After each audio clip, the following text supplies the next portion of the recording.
नमस्कार साथियों, प्रस्तुत है श्रीमद् भगवद गीता अध्याय 3 कर्मयोग। अथ तृतीयो अध्यायः। अर्जुन बोले, हे जनार्दन, यदि आपको कर्म की अपेक्षा ज्ञान श्रेष्ठ मान्य है तो फिर हे केशव, मुझे भयंकर कर्म में क्यों लगाते हैं।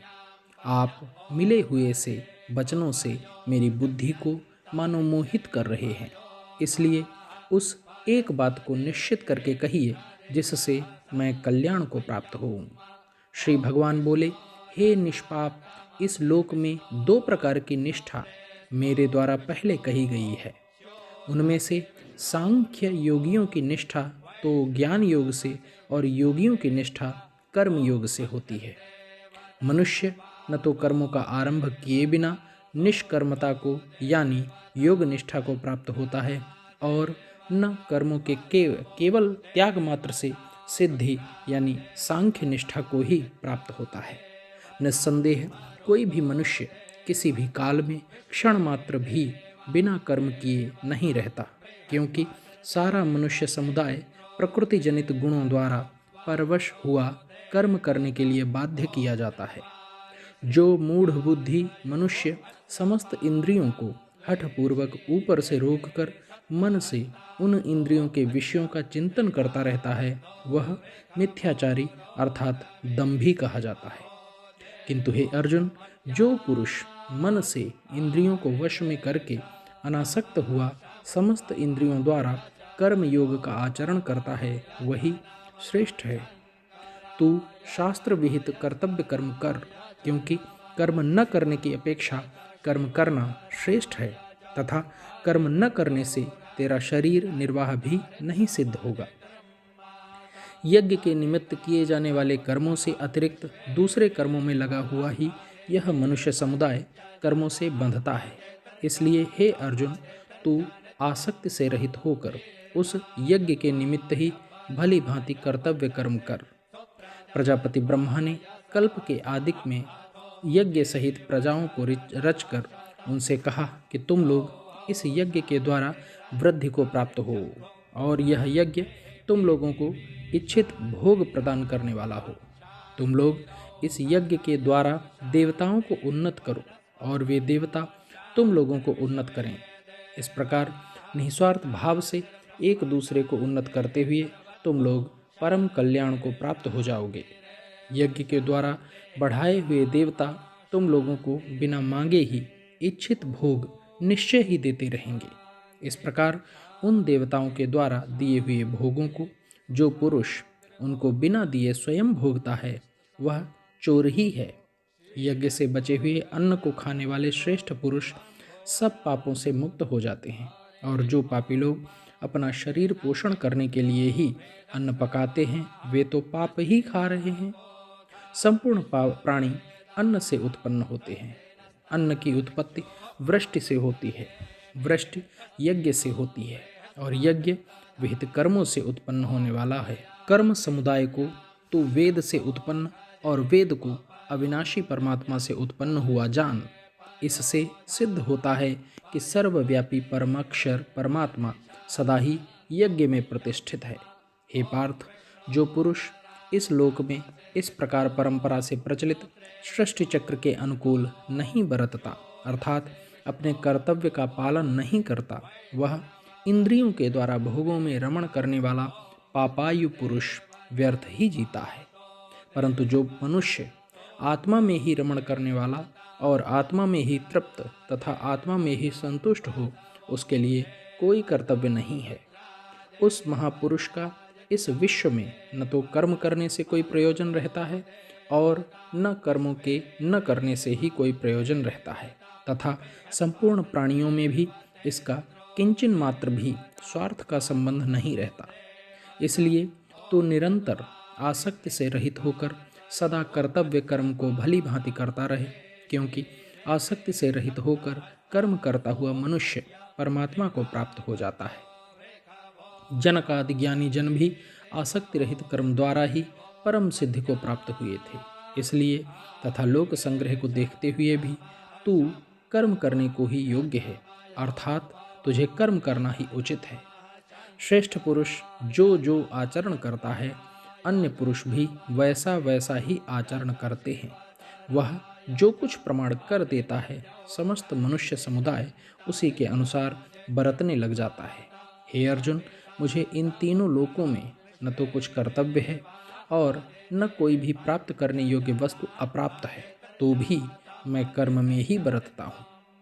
क्योंकि हे पार्थ, यदि कदाचित मैं सावधान होकर कर्मों में न बरतूं तो बड़ी हानि हो जाए, क्योंकि मनुष्य सब प्रकार से मेरे ही मार्ग का अनुसरण करते हैं।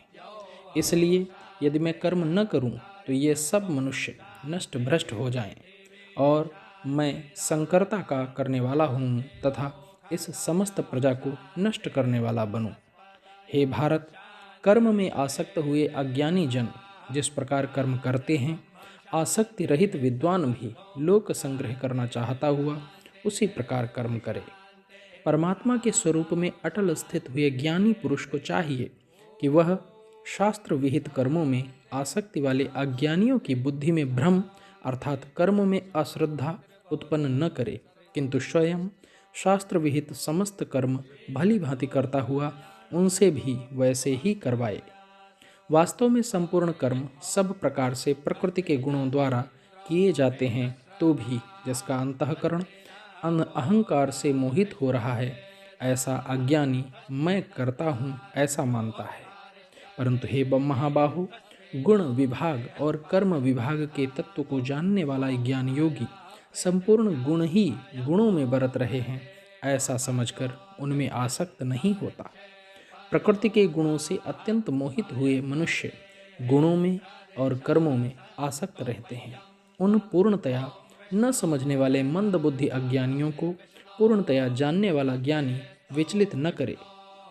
मुझ अंतर्यामी परमात्मा में लगे हुए चित्त द्वारा संपूर्ण कर्मों को मुझ में अर्पण करके आशा रहित, ममता रहित और संताप रहित होकर युद्ध कर। जो कोई मनुष्य दोष दृष्टि से रहित और श्रद्धा युक्त होकर मेरे इस मत का सदा अनुसरण करते हैं, वे भी संपूर्ण कर्मों से छूट जाते हैं। परंतु जो मनुष्य मुझ में दोषारोपण करते हुए मेरे इस मत के अनुसार नहीं चलते हैं, उन मूर्खों को तू संपूर्ण ज्ञानों में मोहित और नष्ट हुए ही समझ। सभी प्राणी प्रकृति को प्राप्त होते हैं, अर्थात अपने स्वभाव के परवश हुए कर्म करते हैं। ज्ञानवान भी अपनी प्रकृति के अनुसार चेष्टा करता है, फिर इसमें किसी का हठ क्या करेगा। इंद्रिय के अर्थ में अर्थात प्रत्येक इंद्रिय के विषय में राग और द्वेष छिपे हुए स्थित हैं। मनुष्य को उन दोनों के वश में नहीं होना चाहिए, क्योंकि वे दोनों ही इसके कल्याण मार्ग में विघ्न करने वाले महान शत्रु हैं। अच्छी प्रकार आचरण में लाए हुए दूसरे के धर्म से गुण रहित भी अपना धर्म अति उत्तम है। अपने धर्म में तो मरना भी कल्याणकारक है और दूसरे का धर्म को भय को देने वाला है। अर्जुन बोले, हे कृष्ण, तो फिर यह मनुष्य स्वयं न चाहता हुआ भी बलात् लगाए हुए की भांति किससे प्रेरित होकर पाप का आचरण करता है। श्री भगवान बोले, रजोगुण से उत्पन्न हुआ यह काम ही क्रोध है। यह बहुत खाने वाला अर्थात भोगों से कभी न अघाने वाला और बड़ा पापी है। इसको ही तू इस विषय में वैरी जान। जिस प्रकार धुएं से अग्नि और मैल से दर्पण ढका जाता है तथा जिस प्रकार जेर से गर्भ ढका रहता है, वैसे ही उस काम के द्वारा यह ज्ञान ढका रहता है। और हे अर्जुन, इस अग्नि के समान कभी न पूर्ण होने वाले काम रूप ज्ञानियों के नित्य वैरी के द्वारा मनुष्य का ज्ञान ढका हुआ है। इंद्रियां, मन और बुद्धि ये सब इसके वास स्थान कहे जाते हैं। यह काम इन मन, बुद्धि और इंद्रियों के द्वारा ही ज्ञान को आच्छादित करके जीवात्मा को मोहित करता है। इसलिए हे अर्जुन, तू पहले इंद्रियों को वश में करके इस ज्ञान और विज्ञान का नाश करने वाले महान पापी काम को अवश्य ही बलपूर्वक मार डाल। इंद्रियों को स्थूल शरीर से यानी श्रेष्ठ, बलवान और सूक्ष्म कहते हैं। इन इंद्रियों से पर मन है, मन से भी पर बुद्धि है, और जो बुद्धि से भी अत्यंत पर है वह आत्मा है। इस प्रकार बुद्धि से और पर अर्थात सूक्ष्म, बलवान और अत्यंत श्रेष्ठ आत्मा को जानकर और बुद्धि के द्वारा मन को वश में करके, हे महाबाहो, तू इस काम रूप दुर्जय शत्रु को मार डाल। तो यह था श्रीमद् भगवद गीता का अध्याय 3। अगर आपने अभी तक हमारे चैनल को सब्सक्राइब नहीं किया है तो कृपया इसे सब्सक्राइब कर लीजिए, लाइक कीजिए, शेयर कीजिए, कमेंट्स कीजिए। थैंक यू, धन्यवाद।